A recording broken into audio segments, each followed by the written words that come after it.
जय श्री राम। यहाँ तक की रामायण कथा मैं कह चुकी हूँ। आगे की कथा इस प्रकार है। श्री राम का श्रृंगवेरपुर पहुंचना, निषाद के द्वारा सेवा। शुद्ध और सच्चिदानंद कंद स्वरूप सूर्य कुल के ध्वजा रूप भगवान श्री रामचंद्र जी मनुष्य के सदृश ऐसे चरित्र करते हैं जो संसार रूपी समुद्र के पार उतरने के लिए पुल के समान हैं।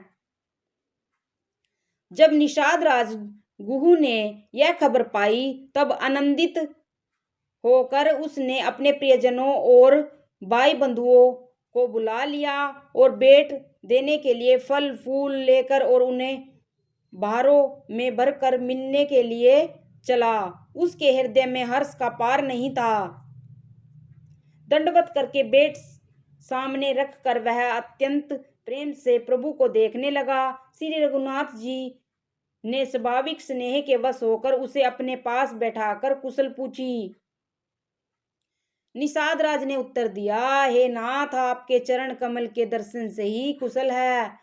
आज मैं भाग्यवान पुरुषों की गिनती में आ गया। हे देव, यह पृथ्वी धन और घर सब आपका है।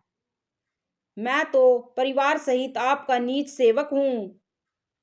आप कृपा करके पुर में पधारिए और इस दास की प्रतिष्ठा बढ़ाइए जिससे सब लोग मेरे भाग्य की बड़ाई करें। श्री रामचंद्र जी ने कहा, हे सुजान सखा, तुमने जो कुछ कहा सब सत्य है, परंतु पिताजी ने मुझको और ही आज्ञा दी है। मुझे 14 वर्ष तक मुनियों का व्रत और वेश धारण कर और मुनियों के योग्य आहार करते हुए वन में ही बसना है। गांव के भीतर निवास करना उचित नहीं है। यह सुनकर गुहू को बड़ा दुख हुआ।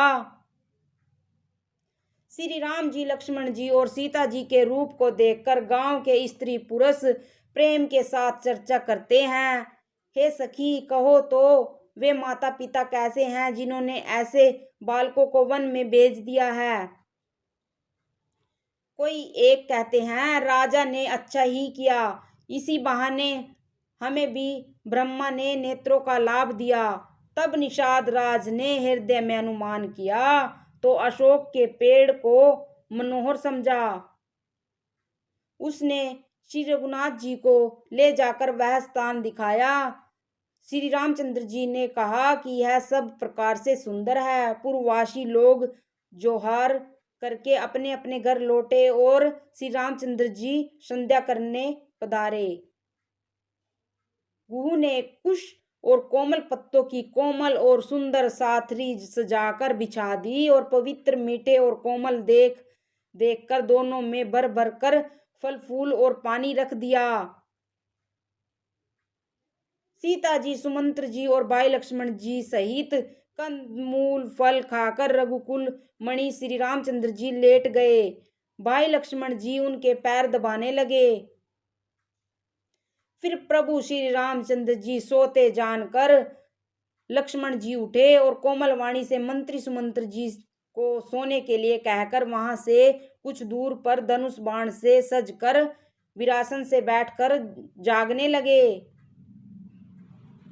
गुहू ने विश्वास पात्र पहरेदारों को बुलाकर अत्यंत प्रेम से जगह जगह नियुक्त कर दिया और आप कमर में तरकस बांधकर तथा धनुष पर बाण चढ़ाकर लक्ष्मण जी के पास जा बैठा।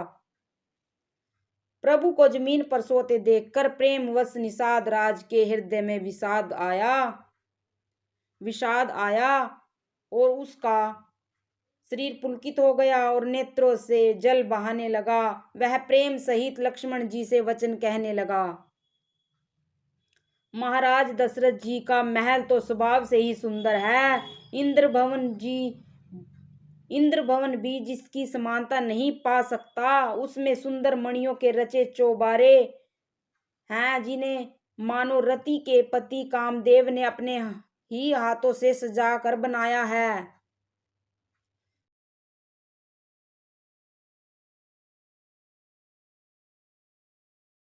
जो पवित्र बड़े ही विलक्षण सुंदर भोग पदार्थों से पूर्ण और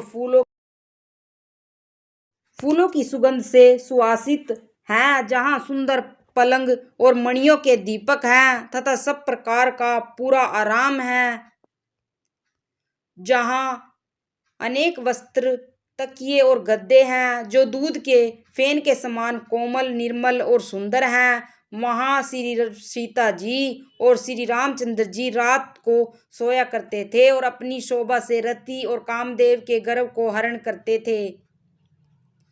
वही श्री सीता और श्री राम जी आज घास फूस की साथरी पर थके हुए बिना वस्त्र के ही सोए हैं। ऐसी दशा में वे देखे नहीं जाते। माता पिता, कुटुंबी, पूर्ववासी, मित्र, अच्छे शील स्वभाव के दास और दासियां सब जिनकी अपने प्राणों की तरह सार संभार करते थे, वही प्रभु श्री रामचंद्र जी आज पृथ्वी पर सो रहे हैं। जिनके पिता जनक जी हैं, जिनका नाम प्रभाव जगत में प्रसिद्ध है, जिनके ससुर इंद्र के मित्र रघुराज दशरथ जी हैं और पति श्री रामचंद्र जी हैं, वही जानकी जी आज जमीन पर सो रही है। विधाता किसको प्रतिकूल नहीं होता। सीता जी और श्री रामचंद्र जी क्या वन के योग्य हैं। लोग सच कहते हैं कि कर्म ही प्रधान है। कि कई राज की लड़की नीच बुद्धि के कई ने बड़ी ही कुटिलता की। जिसने रघुनंदन श्री राम जी और जानकी जी को सुख के समय दुख दिया, वह सूर्यकुल रूपी वृक्ष के लिए कुल्हाड़ी हो गई। उस कुबुद्धि ने संपूर्ण विश्व को दुखी कर दिया। श्री राम सीता को जमीन पर सोते हुए देखकर निषाद को बड़ा दुख हुआ। जय श्री राम।